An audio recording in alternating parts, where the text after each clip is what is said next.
Okay guys, welcome to Quest 1 Literary Nonfiction. Today we are going to hone our summarizing skills.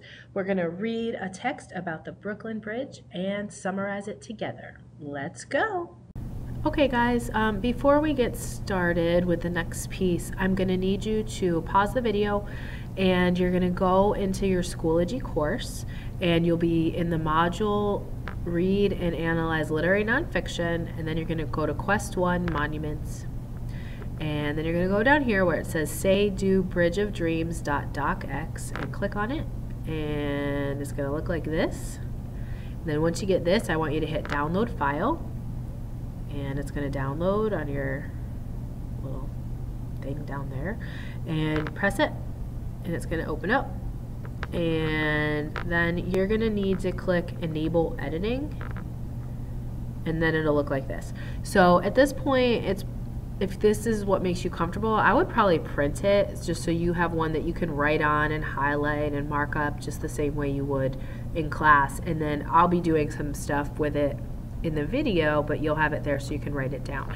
So pause the video, take some time, get it printed out. You might need your teacher's help in order to do that, to get access to a printer or whatever, but don't start the video again until you have it printed out and you have a highlighter and you have something else to write with, either a pen or a pencil, whatever is your favorite thing.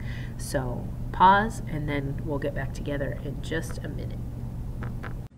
Before we get going with our summary, I just want to go over really quickly with you the important pieces of summarizing. And I know you've done this a million times, but it's never a bad thing to refresh. So your summary should include only important information. So one thing that you're going to need to do before you start summarizing is read the whole article. I know you don't want to read it more than once, but you're not really going to know what's important unless you've read the entire article ahead of time, right? Because until you've read the whole thing, you're not sure where it's going to end up. So you have to read it all first and then go back and start your summary. You should combine ideas when possible. Any way that you can make things smaller will help your summary be as small as possible. But use connecting words to ensure clarity and coherence. It shouldn't be confusing if somebody else were to read it. And use category words instead of a list of words. So for example, if you're reading something and somebody's talking about all the rings and necklaces and bracelets they have, you don't have to include a list of everything. You can just say jewelry. It's really important that your summary does not include your opinion. A summary is just a statement of what the author wrote, not how you feel about it. There will be lots of opportunity for you to write about how you feel about what you're reading, but a summary is not the place for it. You shouldn't use words copied straight from the text. We really want to make it as small and tight as possible, so using big quotes doesn't help you have a short summary. And don't write what you think the author should have said. This kind of goes along with opinion. If you're writing an editorial paper or an opinion piece, that's where you would put that, not in a summary. Okay, so we're going to get started with our summary of Bridge of Dreams by Pete Hamill. If you have not read the entire article, I want you to go back, pause the video, stop the video, and read it. It's really important. So stop. I know you didn't read it. You know you didn't read it. Stop the video, go back, read the whole thing the whole way through, and then we'll get started again. Okay, I trust you. I trust that you've read it. So we're going to summarize the first paragraph together. So I'm going to read it. In all years and all seasons, the bridge was there. We could see it from the roof of the tenement where we lived, the stone towers rising below us from the foreshortened streets of downtown Brooklyn. We saw it in newspapers and at the movies and on the covers of books, part of the signature of the place where we lived. Sometimes, on summer afternoons during World War II, my mother would gather me and my brother Tom and my sister Kathleen, and we'd set out on the most glorious of walks. We walked for miles, leaving behind the green of Prospect Park, passing factories and warehouses and strange neighborhoods, crossing 100 streets and a dozen avenues, seeing the streets turn green again as we entered Brooklyn Heights, pushing on, beaded with sweat, legs rubbery, until, amazingly, looming abruptly in front of us, stone and steel and indifferent, was the bridge.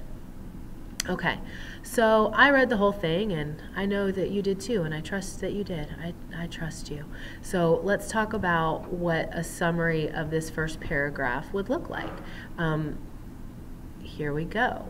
We know that the bridge was visible in all aspects of the narrator's life, right? So, because he says he can see it in his neighborhood, it's in the newspapers, at movies, on the cover of books, and all that stuff.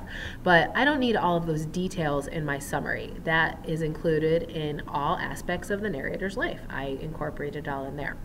And then the next part of the paragraph that talks about the walk and the neighborhoods and all that, I just said when he was young, the narrator and his family used to go on long, strenuous walks to visit the bridge, right? I don't have all the details about the neighborhoods and what they look like and all the things they went by. I just said it was a really long walk. And I don't have the details about pushing on and the sweat and their legs were all rubbery and all that. Just that it was really hard. Strenuous means it's a really difficult walk. So I was able to shrink it down to this much from this much. So let's do the second one, paragraph. It was the first man-made thing that I knew was beautiful. We could walk across it, gazing up at the great arc of the cables. We could hear the sustained, eerie musical note they made when combed by the wind, and augmented since by the hum of automobile tires. And we envied the gulls that played at the top of those arches. The arches were Gothic and provided a sense of awe that was quite religious. In awe infused the view of the great harbor, a view my mother embellished by describing to us the ships that had brought her and so many other immigrants to America. The Irish and the Italians and the Jews, the Germans, the Poles and the Swedes, all of them crowding the decks, straining to see their newfound land. What they saw first was the Statue of Liberty and the skyline and the bridge, the Brooklyn Bridge. So what does a summary of the second paragraph look like? Well, let's take a look. I made it really short. I just said the Brooklyn Bridge was both impressive and beautiful. And again, I left out all the details, all the Gothic arches and the religious awe and the beautiful music and all of those things. I just left it out. I just said it's impressive and beautiful. And then the second part of the paragraph that talks about the mother's story, instead of listing all the different nationalities that the author lists, I just said immigrants. That includes everybody who came from another country. And I summarized it to say that it's a symbol of freedom as they are coming to America. So I feel like those are the important pieces from that paragraph. So I shrunk it down, and that's my summary.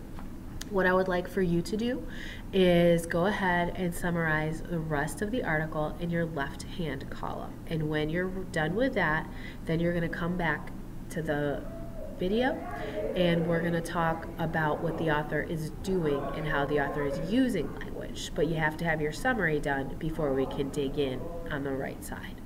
Okay, happy summarizing!